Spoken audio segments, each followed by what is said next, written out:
विलयन। आदर्श विलयन के लिए हमने राउल्ट का नियम कहा था, यहाँ पर भी अनादर्श विलयन को बताने के लिए ही हम राउल्ट का नियम काम में लेंगे। तो वे विलयन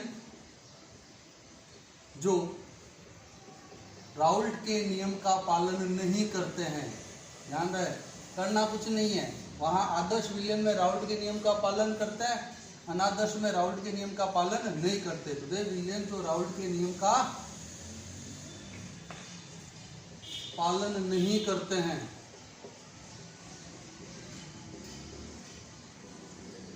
अनादर्श विलयन कहलाते हैं।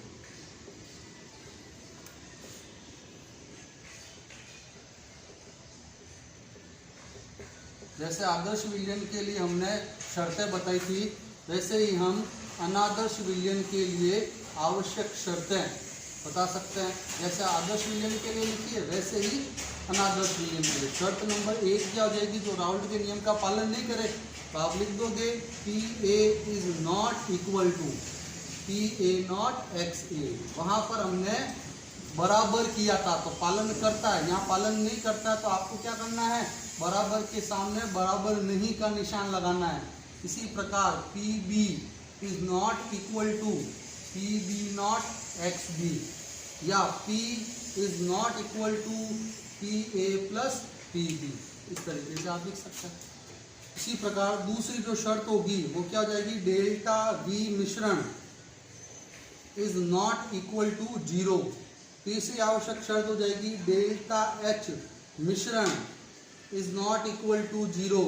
और चौथी आवश्यक शर्त जो होगी वो क्या होगी? A और B के बीच का जो ससंजक बल है वो AA तथा BB के ससंजक बलों के परिमाण के बराबर नहीं होता। तो हमने किया क्या यहाँ पर? हमने सिर्फ इतना परिवर्तन किया है कि जो आदर्श विलयन के अंतर्गत बराबर लिख रहे थे, यहाँ पर हमने लिख दिया बराबर नहीं। तो ये हमारे अनादर्श विलयन की क्या कहलाएगी? आवश्यक शर्तें। अब यहाँ देखो, जब ये बराबर नहीं है तो बराबर नहीं होने की दो शर्तें या दो सूरतें हो सकती है। एक में या तो मान बड़ा होगा, दूसरे में मान छोटा होगा। तो हम अनादर्श विलयन के प्रकार, इसके प्रकार पढ़ेंगे, अनादर्श विलयन के प्रकार पढ़ेंगे। यहाँ अनादर्श विलयन दो प्रकार के हैं। पहला प्रकार जिसमें हम कहते हैं कि विलयन धनात्मक विचलन प्रदर्शित करे, विलयन के अंतर्गत विचलन जो आएगा वो धनात्मक आएगा। और दूसरा जो विलयन होगा उसमें हम कहेंगे विचलन जो होगा वो कैसा होगा? ऋणात्मक विचलन होगा। कुछ नहीं करना है, बड़ा आसान सा काम है। अगर आपको ये अनादर्श विलयन की शर्तें पता है तो इन शर्तों के अंदर जो ये नॉट इक्वल लिखा है इसकी जगह पर हमें ग्रेटर देन और लेस देन का साइन लगाना है, जिसमें हम ये बता सके कि विचलन धनात्मक होगा या ऋणात्मक।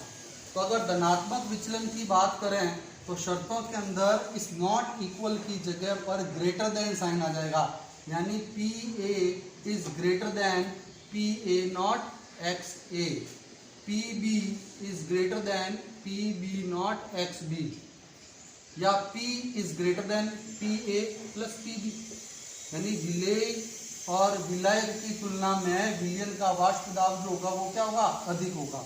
तो नॉट इक्वल की जगह पर हमने ग्रेटर देन का साइन लगाया। दूसरा, delta H is greater than 0, मतलब क्या होगा? ग्रेटर देन 0 कि धनात्मक मान होगा। तीसरा कि डेल्टा V मिश्रण इज ग्रेटर देन 0, यानी विलयन का जो आयतन है वो विलेय और विलायक के आयतन से क्या होगा? अधिक होगा। अब ध्यान यहाँ पर ये चौथी शर्त रखनी है, यहाँ पर ग्रेटर देन साइन ना आकर लेस देन साइन आएगा। तो A और B के बीच का जो ससंजक बल है वो कम होगा, ध्यान रहे, कम होगा A के ससंजक बल और B के ससंजक बल से। अगर ये ससंजक बल कम होगा तो अणु दूर दूर होंगे, तभी उसका आयतन क्या होगा? अधिक होगा। यहाँ इंपॉर्टेंट बात इसी की है कि मिश्रण धनात्मक तभी आएगा जब A और B के बीच का बल जो ससंजक बल जो कार्य कर रहा है वो कम हो, तभी आयतन विलयन का क्या होगा? अधिक होगा विलेय और विलायक से। इसी प्रकार अगर आपको ऋणात्मक विचलन वाले अनादर्श विलयन बताने तो करना क्या है, इस ग्रेटर देन सिंबल की जगह क्या कर देना है, लेस देन सिंबल कर देना। तो शर्तें हो जाएगी पहली, P A is less than P A not X A, या P B is less than P B not X B, या P is less than P A plus P B. दूसरी आवश्यक शर्त जो होगी वो जाएगी हमारे पास डेल्टा एच लेस देन 0। तीसरी आवश्यक शर्त डेल्टा वी मिश्रण इज लेस देन 0। और यहाँ पर भी ध्यान रखने वाली बात वापस आ जाएगी कि यहाँ पर हम क्या कहेंगे कि ए और बी के बीच का जो ससंजक बल है वो अधिक होगा ए और बी के ससंजक बल से। अगर ये बल अधिक होगा तो अनुपात होंगे और आयतन में क्या आएगी, कमी आएगी। तो इस प्रकार हम धनात्मक और ऋणात्मक अनादर्श विलयन को की आवश्यक शर्तों को बता सकते हैं। रही बात उदाहरणों की, तो उदाहरण भी दे देते हैं आपको। उदाहरण क्या हो जाएंगे इसके अंदर, धनात्मक विचलन में पहला उदाहरण मेथेनॉल प्लस जल। दूसरा उदाहरण एथेनॉल प्लस जल। तीसरा उदाहरण एथेनॉल प्लस एसीटोन। कई सारे उदाहरण है, 2-3 याद रह जाए बहुत है। इसी प्रकार अगर हमें ऋणात्मक अनादर्श विलयन के उदाहरण बताने हैं तो फर्स्ट HCl प्लस H2O जल और हाइड्रोक्लोरिक अम्ल। दूसरा HNO3 प्लस जल नाइट्रिक अम्ल तथा जल। तीसरा उदाहरण क्लोरोफॉर्म प्लस बेंजीन। ये सारे उदाहरण जो है वो हमारे अनादर्श विलयन के उदाहरण कहलाएंगे। कुछ ग्राफ की सहायता से हम धनात्मक और ऋणात्मक विचलन वाले अनादर्श विलयन को बताएंगे। तो पहले हमें क्या करना होगा, धनात्मक और ऋणात्मक बनाने से पहले हम मोल अंश और वाष्प दाब के बीच का जो ग्राफ बनाया था राउल्ट के नियम का, वो बनाते हैं। तो राउल्ट के नियम के अंतर्गत हमने वाष्प दाब और मोल अंश के बीच में इस तरीके का ग्राफ बनाया था, जहाँ मैंने आपको बताया था कि इधर मोल अंश में वृद्धि होती है, इधर वाष्प दाब बढ़ रहा है। यहाँ इस जगह पर शुद्ध अवस्था में विलेय का ए का वाष्प दाब है, तो यहाँ पर ये इसका कहलाएगा PA0। शुद्ध अवस्था में घटक ए का क्या है, वाष्प दाब। इस अवस्था पर बी घटक की मात्रा विलयन में उपस्थित नहीं है। इसी प्रकार इस दिशा में चलते हैं तो XB के मोल अंशों में वृद्धि होती है, तो XB का वाष्प दाब भी बढ़ेगा। ये मान आ जाएगा हमारा शुद्ध अवस्था में घटक B का वाष्प दाब। इन दोनों को यदि आपस में मिला दूं तो ये हमारा विलयन का वाष्प दाब कहलाता था, P बराबर PA प्लस PB। तो ये ग्राफ जो था वो हमारे राउल्ट के नियम का था, जबकि अनादर्श विलयन वे है जो राउल्ट के नियम का पालन नहीं करते हैं। तो ये ग्राफ तो अनादर्श विलयन के लिए उपयुक्त नहीं होगा। हमें बनाना धनात्मक विचलन। तो हमें इस ग्राफ के अंदर क्या करना है, ये बताना है कि PA is greater than PA0 XA। तो ग्रेटर देन का मतलब क्या होगा, मान उससे अधिक होगा। तो ये जो रेखा थी, ये रेखा किसके लिए बनाई थी हमने, जहां पर हमने लिखा था कि P बराबर है PA0 XA के।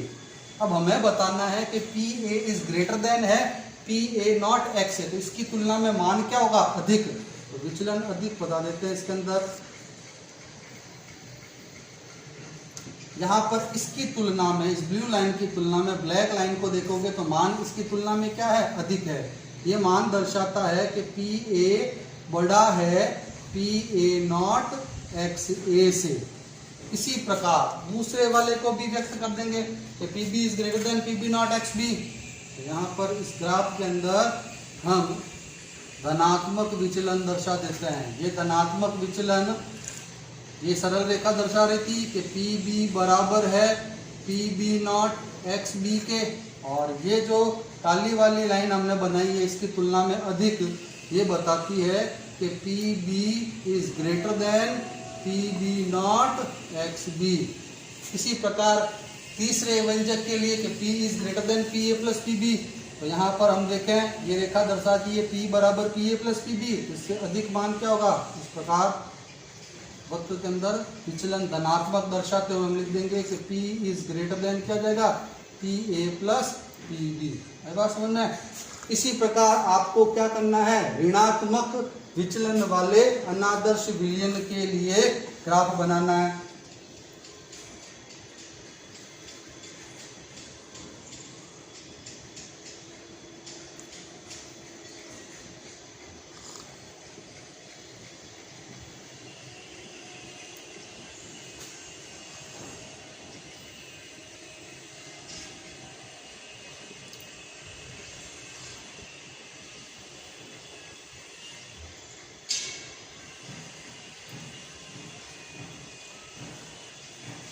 ये हमने क्या बनाया, पहले ग्राफ राउल के नियम का। अब हम बताना ऋणात्मक विचलन, P इज लेस देन बताना। तो यहाँ ग्रेटर देन बताया ना, लेस देन।